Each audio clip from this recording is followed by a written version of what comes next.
Bismillahirrahmanirrahim. Qala al-mu'allif rahimahullahu ta'ala wa nafa'ana Allahu bi ulumihi. Rabbi zidna ilman nafi'an warzuqna fahman wasi'an wa amalan mutaqabbalan bi rahmatika ya arhamar rahimin. Diriwayatkan dalam Masnad Ad-Darim dari Ibnu Abbas radhiyallahu anhu bahwa ia menyuruh untuk mengamati orang yang membaca Al-Quran. Bila mana ada yang ingin menghatamkannya, maka diberitahukan kepada Ibnu Abbas radhiyallahu anhu dan ia pun menyaksikannya. Diriwayatkan oleh Ibnu Abu Dawud dengan isnad sahih bahwa Qatadah berkata, Anas bin Malik radhiyallahu anhu jika menghatamkan Al-Quran, ia pun mengumpulkan keluarganya dan berdoa. Al-Hakim bin Utaibah berkata, Mujahid dan Ubaidah bin Abi Lubabah datang kepada saya seraya berkata, kami datang kepadamu karena kami hendak menghatamkan Al-Quran, sedang doa itu mustajab di waktu menghatamkan Al-Quran. Dalam salah satu riwayat yang sahih, bahwasanya rahmat itu turun di waktu menghatamkan Al-Quran. Mujahid berkata, orang-orang berkumpul di waktu menghatamkan Al-Quran. Sangat dianjurkan untuk berdoa ketika menghatamkan Al-Quran. Diriwayatkan dalam Masnad Ad-Darimi dari Humaid Al-A'raj radhiyallahu anhu berkata, barang siapa membaca Al-Quran kemudian berdoa, maka diaminkan doanya oleh 4.000 malaikat. Patut untuk terus-menerus berdoa dengan beberapa hal yang penting dan kalimat-kalimat yang menyeluruh. Hendaknya seluruh atau sebagian besar doa itu mengenai segala kepentingan hari akhir dan kaum muslimin, serta kebaikan para pemimpinnya. Di samping hal-hal lain yang diperlukan, juga perlu memohon bagi mereka untuk mendapatkan petunjuk guna melakukan ketaatan dan menjauhi pendurhakaan. Apabila selesai dari penghataman, dianjurkan langsung memulai lagi membaca sebagaimana dianjurkan oleh ulama salaf.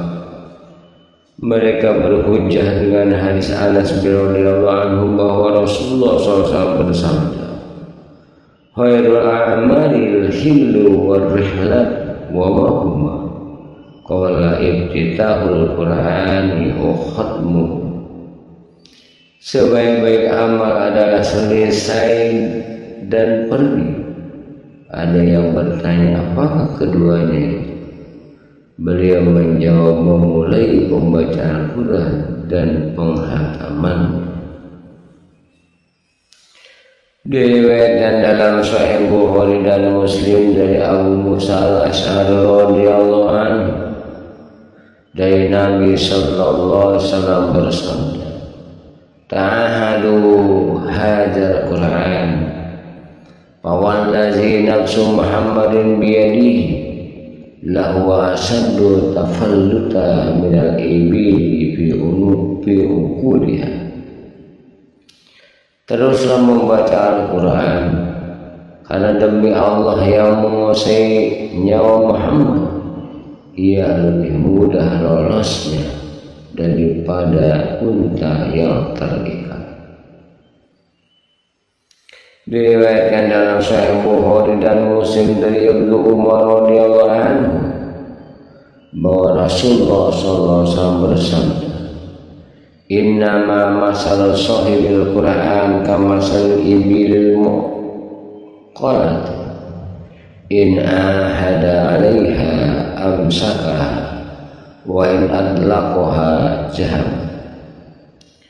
Sesungguhnya perumpamaan pembaca Al-Quran adalah seperti unta yang terikat. Jika terus diawasi, ia pun akan bisa menahannya. Jika ia melepaskannya, unta itu pun akan lari. Menurut Anas radhiyallahu anhu, Abu Dawud dan Tirmidzi meriwayatkan sabda beliau sallallahu alaihi wasallam, uridat alayya ujuru ummati hatta al-khazatu yukhrijuha ar-rajulu minal masjid wa uridat alayya zuru ummati falam ara zanban a'zama min surati minal Qur'an aw ayatin utiha rajulun summa nasiya. Ditunjukkan kepadaku pahala umatku hingga kotoran yang disingkirkan orang dari masjid, dan ditunjukkan kepadaku dosa-dosa umat, maka aku tidak melihat dosa yang lebih besar dari surat Al-Quran atau ayat yang dihafal oleh seseorang kemudian dilupakannya. Diriwayatkan dalam Sunan Abu Dawud dan Musnad Ad-Darimi dari Sa'ad bin Ubadah radhiyallahu anhu dari Nabi sallallahu alaihi wasallam bahwa beliau bersabda, man qara'a al-Qur'ana summa nasiyahu laqiyallaha ta'ala yaumil qiyamati azza. Barang siapa membaca Al-Quran kemudian melupakannya, maka pada hari kiamat ia akan menjumpai Allah Subhanahu wa ta'ala dalam keadaan kurang berkatnya, kurang berkatnya.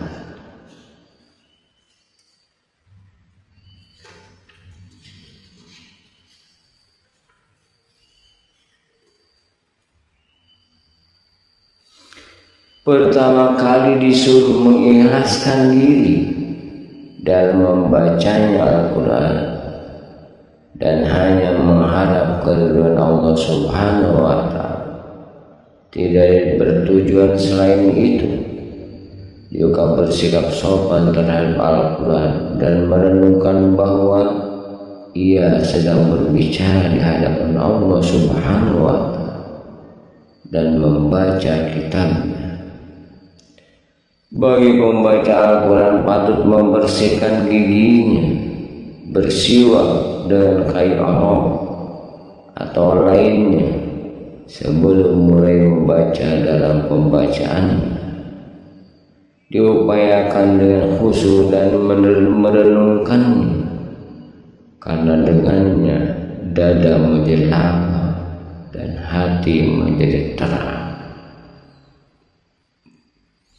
Dianjurkan untuk bisa menangis dan pura-pura menangis bila tidak bisa menangis, karena menangis adalah sifat orang-orang arifin dan syiar hamba-hamba Allah yang soleh. Allah Subhanahu wa ta'ala berfirman, wa yahirruna lil azqani yabkuna wa yaziduhum khushu'a.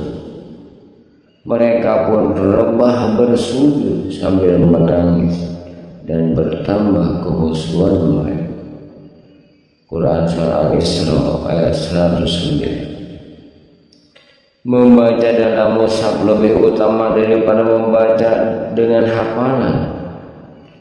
Demikianlah pendapat yang masyhur dari ulama salaf, dan ini tidak mutlak. Apabila membaca dengan hafal lebih menimbulkan renungan dan kekhusyuan daripada membaca dalam mushaf, maka membaca dengan hafal lebih utama.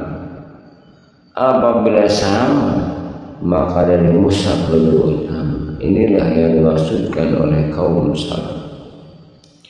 Terdapat banyak asar mengenai keutamaan mengeraskan suara dalam membaca dan keutamaan isra membaca dengan pelan.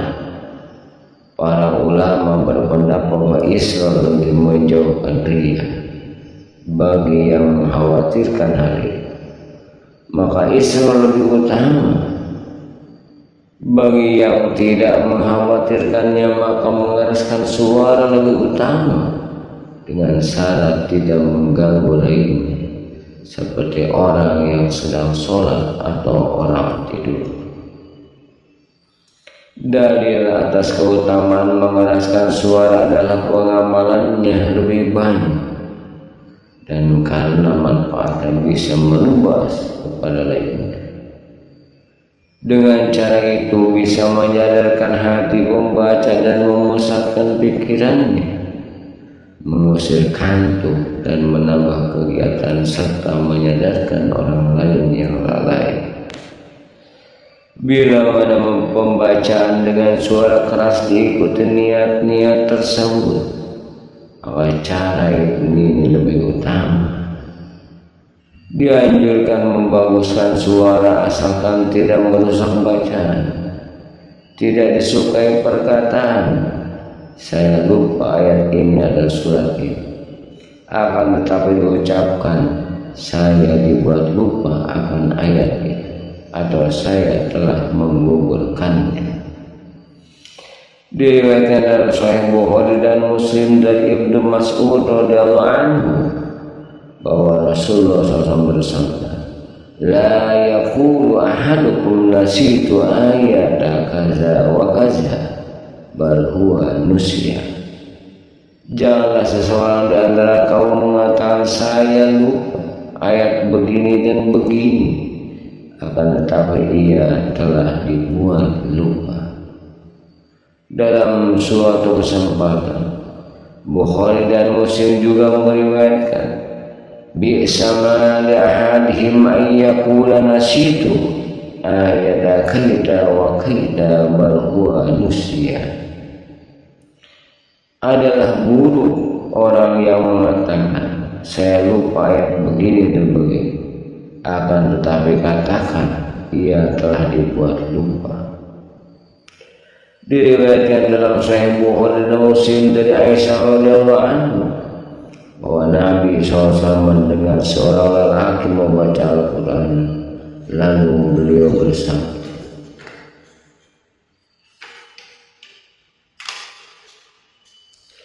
"Rahimahullahu laqad azkarni ayatan kuntu asqattuha wa bi riwayatin kuntu unsituha."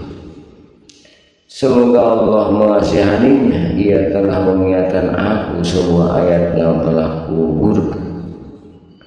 Dalam suatu riwayat, aku telah dibuat lupa akan ayat. Sebagaimana kami kemukakan bahwa pembacaan Al-Quran adalah zikir yang paling ditekankan, maka patutlah terus melakukan. Jangan melewatkan sehari semalam tanpa membaca ayat-ayat yang sedikit.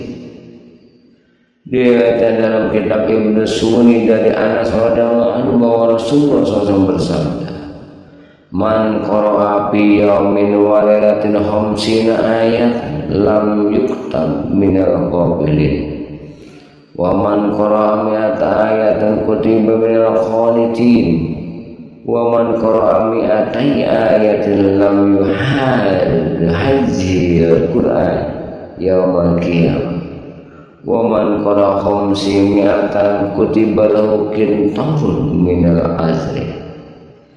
Barang siapa membaca dalam sehari semalam 50 ayat, tidaklah ia dianggap orang-orang yang lalai.